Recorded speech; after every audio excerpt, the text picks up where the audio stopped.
ഈ അച്ഛൻ പറയുന്നൊരു കാര്യമെന്ന് പറയുന്നത്, അല്ലെങ്കിൽ ഈ ഫാദർ പറയുന്നൊരു കാര്യമെന്ന് പറയുന്നത് യഥാർത്ഥത്തിൽ അധ്യാപകർക്കില്ലാത്ത നിബന്ധന എന്തിനാണ് കുട്ടികൾക്ക് എന്നുള്ളതാണ്.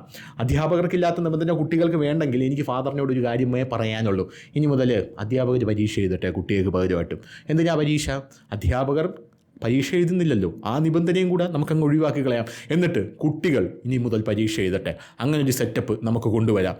ഇനി മുതൽ ജഡ്ജിമാർ ആരും തന്നെ ജയിലിൽ കിടക്കുന്നില്ലല്ലോ, ജഡ്ജിമാർക്കില്ലാത്ത നിബന്ധന എന്തിനാണ് കുറ്റവാളികൾക്ക് എന്ന് പറഞ്ഞുകൊണ്ട് ഇനി കുറ്റവാളികളെ എല്ലാവരെയും നമുക്ക് അങ്ങോട്ട് തുറന്നു വിടാം. അങ്ങനത്തെ ഒരു സെറ്റപ്പിലൂടെ നമുക്ക് പോകാമെന്നുള്ളതാണ് വേറൊരു കാര്യം.